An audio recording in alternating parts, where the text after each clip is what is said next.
গণসংখ্যা নিরসন সারণী তৈরি করার জন্য প্রথমে আমরা সর্বনিম্ন সংখ্যাটা প্রথমে লিখব, লিখে 10 শ্রেণী ব্যবধান, তাহলে 32 আর 10 কত হয় 42, এক কম নিবা অথবা গণনার বুদ্ধি হলো 32 আর 32 33 34 35 36 37 38 39 দুবার গণনা কত হলো 41, এই 41 লিখবা। 41 এর পর 42, 42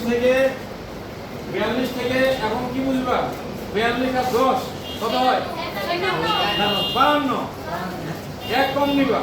তাহলে আর বলতে হবে না, তাহলে হ্যাঁ 51 কত হয় 52 থেকে 10 যোগ করলে 62 হয়, তাহলে এক কম 61। আচ্ছা এই এক এক লিখে সমস্যা নেই, তুমি 52 কত হবে এটা লিখে দাও ইংরেজিতে। হ্যাঁ লেখো, এরপর যাও, এই তুমি যাও, যাও যাও যাও তুমি রেডি হও, যাও এই তুমি রেডি হও, যাও যাও যাও তুমি যাও। হ্যাঁ এই তুমি যাও, এই যাও তাড়াতাড়ি যাও, যাও